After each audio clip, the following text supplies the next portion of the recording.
Do you know that a good relationship may fail if care is not taken? But not to worry, in this video, we're going to be talking about 5 reasons why a good relationship may not end well. And you want to watch to the end so that you can avoid them. If you're ready, let's go.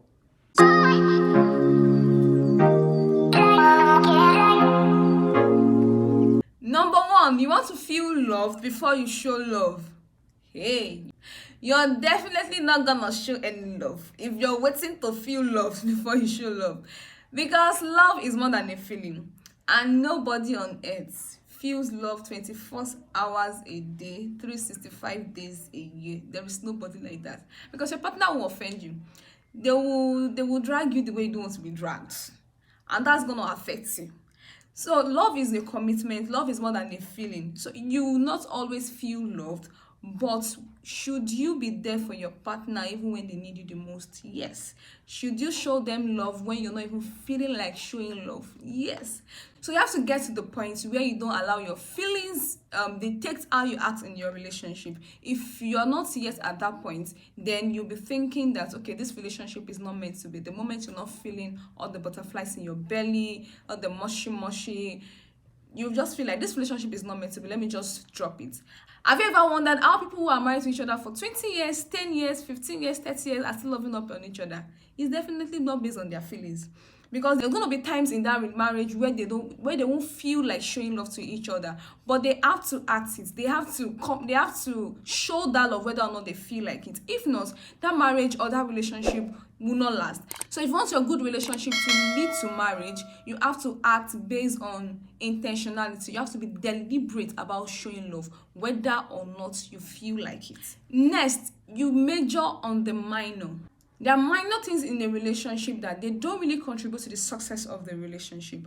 Will they make you feel good? Yes, but they don't really make up to whether the relationship will succeed or not. So if you major on those things, you're going to affect your relationship, and that you're going to stop that relationship from leading to marriage. For example, let's assume you like that your guy helps you open the car door anytime you guys are going out, show you this kind of love, very romantic and all of those things. And so he's not that kind of person. So many times he even forgets to do it, and you're the one to remind him that, help me open the door. Sometimes if you are still in the car, he has opened the car door and he's down already waiting for you to call, because he doesn't know what you're doing in that car. But that's because he's not used to it. That's because that's not who he is. But do you want it? Yes. Have you communicated? Sometimes you have not even communicated, but let's assume you've even actually told him that this is what you want. You need to understand that it will take him time for him to get to that point where where it becomes like a second nature for him. It will take time. It may actually never get to that point for him, but you need to know that it's going to take time.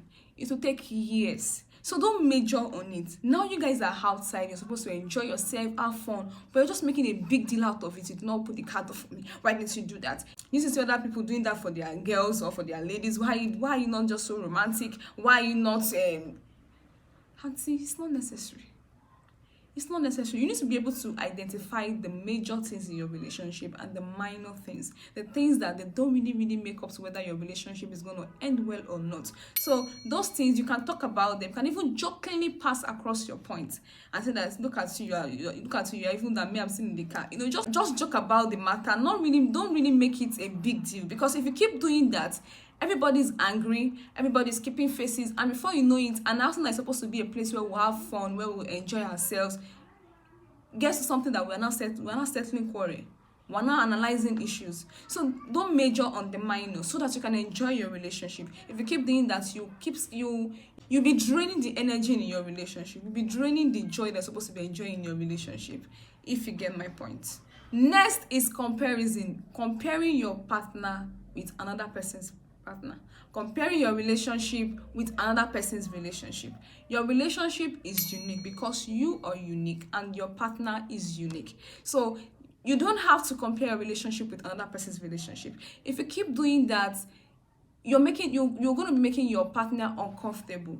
You're going to make them feel like they're not doing enough. You're going to make them feel less of themselves, and that's not good for any relationship. So before you know it, somebody who loves you so much will begin to reduce their energy, the energy they bring into the relationship, because they are tired of you always comparing them, because they're tired of you always complaining that they're not doing enough.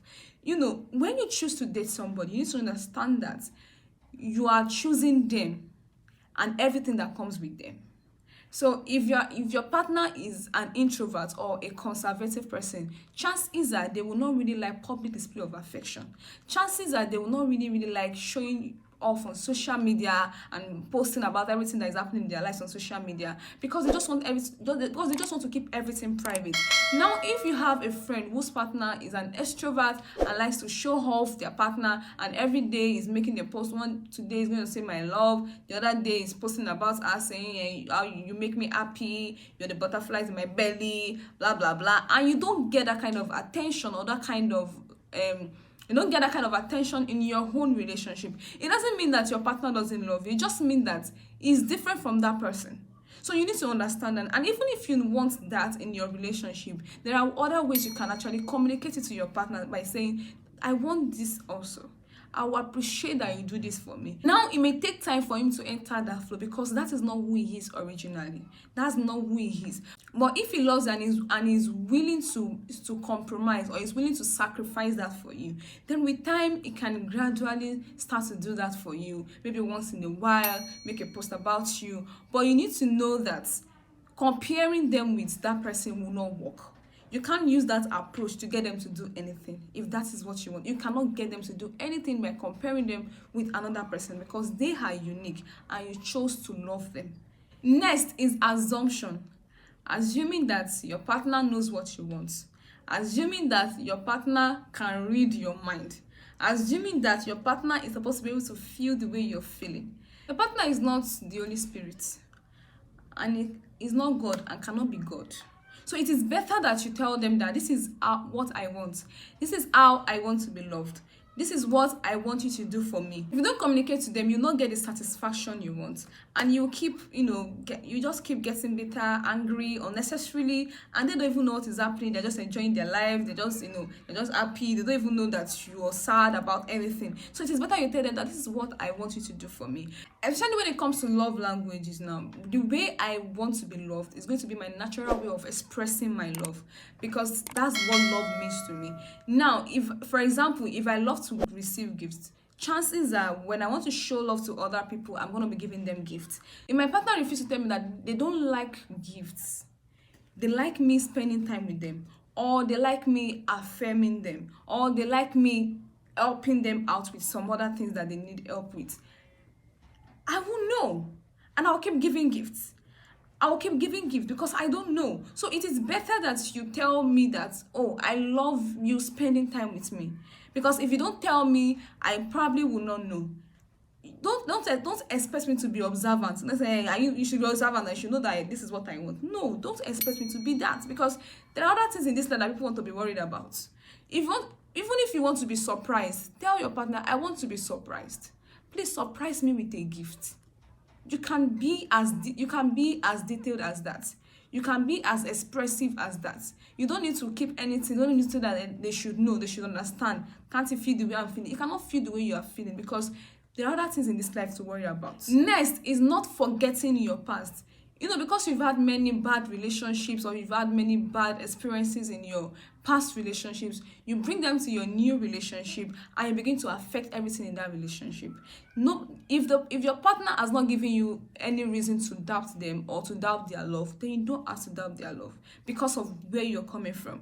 So you have to understand and tell yourself every time that I am in a new relationship and I'm supposed to be experiencing new realities here. So if you keep bringing what you experienced in your past relationship to your new relationship, you will affect that relationship, and that may make your relationship not end in marriage. That may make your relationship fail, because the other person will be tired of explaining themselves to you over and over again every time. For example, if you were in a relationship where you were cheated on, and now you're in a new relationship, this person is not even thinking of cheating on you. He loves you, he trusts you, and he doesn't see any reason why he should be checking his phones unnecessarily, or why he should be making calls and asking him, where are you, who are you, will let me talk to the person that all of those things can be tiring. So if you're doing that to this new person, that they can just get tired of you and may not really understand why you keep doing that.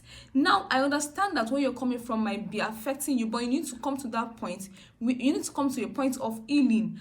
you could come to a point where you tell yourself that this person is different from my ex. This is my new reality and I'm going to enjoy it. So if it requires that you pray about it, pray about it. If it requires that you confess the scripture over and over again to renew your mind, please do that. Because if you don't, it can affect your present relationship, and a good relationship that is supposed to end in marriage may not end in marriage. And that's all I have in this video. If this is your first time of watching me, my name is Olamide and I talk about faith, relationship and lifestyle. If you enjoyed this video to the end, please don't forget to like, subscribe to the channel. Let me know in the comment section below what other reason do you think a good relationship may fail. And before you go, don't forget to check out this video here, 3 lies they told you about Christian dating. It will also help you. Thank you, and I'll see you in the next one. Bye.